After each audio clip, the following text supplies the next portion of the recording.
$500 for a fish? Flowerhorn fish, $500. $500 for a big head having attitudinal fish, chubby chin, Jabba the Hutt looking attention needy. Listen, if you got $500 to blow on one fish, I just got one thing to tell you. Let's hang out. I'll pick you up. We can go to the club. We can make it rain. We can put some people through college. I'll be your best friend. Why so serious? It's gross to think about how much some of these Flowerhorns go for, but let's have a little fun. I'm gonna put a picture of 3 Flowerhorns up on the screen, A, B, and C, and at the end of the video, you tell me how much you think these go for. There's three different price ranges. You tell me how much you think they go for. Just put it in the chat. A is this, and the winner, you know what the winner's gonna get? Let's wager something. The winner will get my admiration. You can't go over though. You can't go, and don't give me none of this $1 business. I always hated that. No $1. No $1. I'm gonna go over four kind of bullet points to think about when getting a Flowerhorn. You guys might look at these bullet points and rearrange your thoughts on whether or not you're standing at the fish store and go like, I definitely will pay for that, or you know what, I'm not going to pay that much for that one. I'll get that one instead. However you do it, if you're looking for a Flowerhorn, you can use these criteria to judge for yourself whether or not you want to spend the money on that one or that one. Flowerhorns should be voracious eaters. They eat a lot. They should be eating. You know how I said they really should have big old fat chubby chins. I know a lot of people like, oh, it's overweight. Well, I don't even know if a fish can be overweight. I'm gonna be honest with you. I'd have to talk to a vet on that. Please put in the comments below your thoughts on obese fish.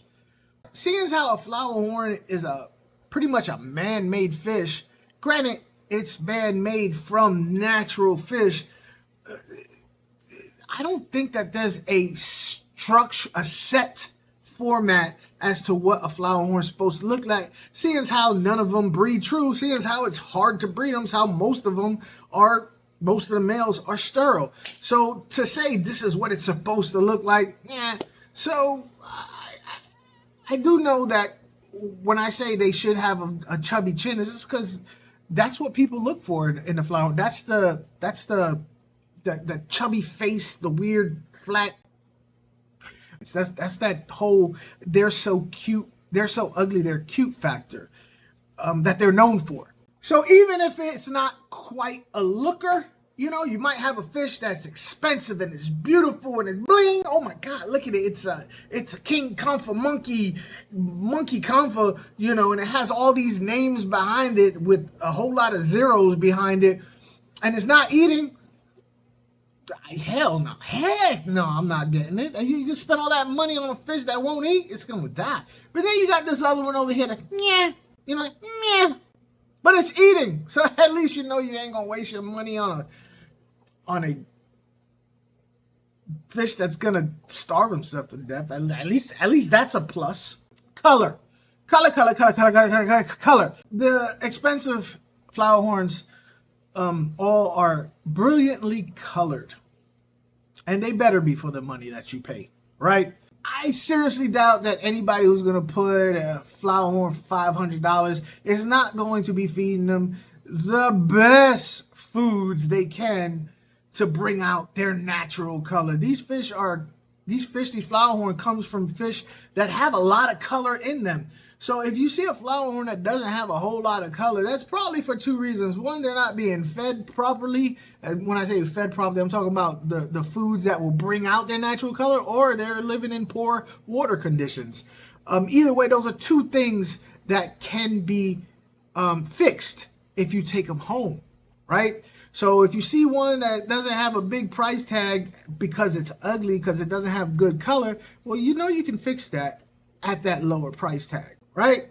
The Humpty Dance, here's your chance to do the hump. The hump, the nuchal hump, or the KOK. Yeah, KOK. Go ahead, sound it out. Do it. Sound it out. KOK.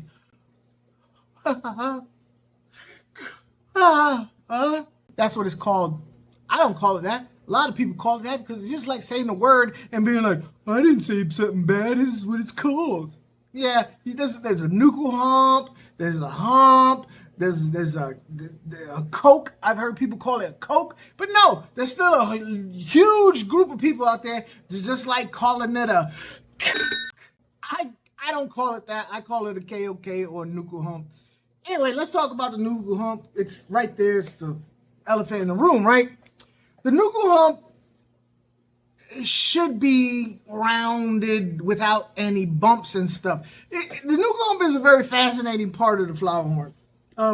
When I first saw the Flowerhorn Cichlid, I just thought it was just a thing there. But in all actuality, it's almost like it's what's the word I'm looking for?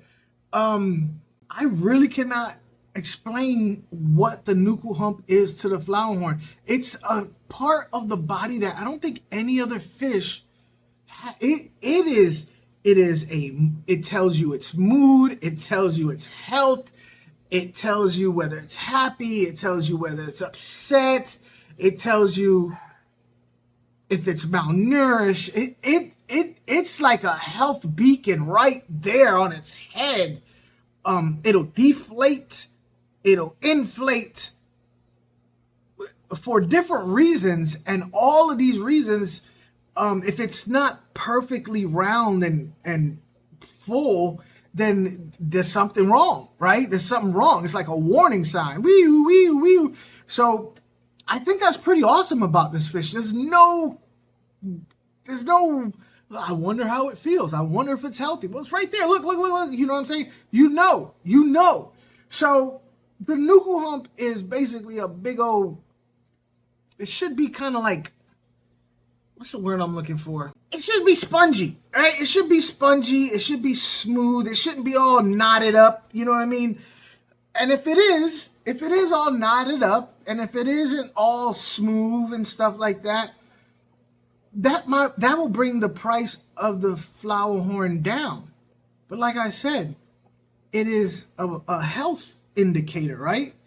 So you could get that Flowerhorn at a cheaper price and take the necessary steps to increase so that it can, grow to be healthier, and then it'll go ahead and fill out properly. Now, do all Flowerhorns have humongous, bulbous, big old blimps on their head? No, not all of them are destined to be that large. But either way, they all, you know what I'm saying? It just depends. It's hard. Listen, this is what I'm saying. I personally don't like the ridiculously large. There's a proportion that I'm okay with. That thing where it's almost damn near the same size as the body, that's too much. Sometimes that's just too much is too much. You know what I mean? It's like if you put a BBL on the head of a fish. That's just too much. Aside from the color, and aside from the huge nuchal hump, there's one other thing, and this is the fourth thing that you gotta look for when getting a Flowerhorn, which might, tell you that you're buying a dud or you're buying a diamond in the rough, is its vigor. Vigor! Flowerhorns should be larger than life. They should be out there. They should be, they should be out and about. They should be in your face. They should, out in front of the tank. They should be all over the place. Aggressive. Excited. They should be active. They should be moving. They should not be hiding. They should not be scared. Now, don't get me wrong. If you put it in a new environment, there's a time. But a Flowerhorn that's comfortable should be out and about and actively trying to engage with you in some way, shape, or form. If it is not a happy Flowerhorn. Does that mean you shouldn't buy it. Well, for $500, I ain't buying it. Heck to the no. But if I find one that's $25 and it's a supposedly a high quality thing, but it just looks, its head is all naughty, the color's not there, and it really don't have no vigor, I got enough faith in my fish keeping ability that I'll bring it home, give it some clean water, give it some attention, give it the proper foods, and boom, ba-da! I got me a beautiful high quality Flowerhorn just by taking care of the damn thing. This one over here, she was never destined to be a high quality Flowerhorn. She was born to be a very low quality Flowerhorn, but I've had people rave about her. So it's not about the money all the time.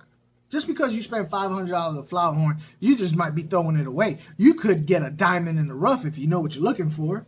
So yeah, you can spend a lot of money on a beautiful fish with a big old head and every colors and all that stuff, but it might be just boring as hell. Or you can spend a couple dollars and get that fish that everybody writes off as a piece of, and look, I'm telling you, she was writ off a long time ago. And she's the star of this channel, to be honest with you. And people rather see her than me. They root for her to bite me. They root for that fish to bite me. Did y'all put in the chat which one you think is more expensive? How much you think they are? Here's the prices. Here's the prices right there. These are the prices of these Flowerhorns. Would you get the cheap one? Is the expensive one worth it? Or are you cool with the middle one? Was you even close? If you enjoyed this video, don't forget to like, subscribe, hit the notification bell, and hype this video. It does wonders. It's a small gesture on your part, but it does wonders for this channel. Here's a couple other videos that I think you might like. I appreciate you and thank you in advance.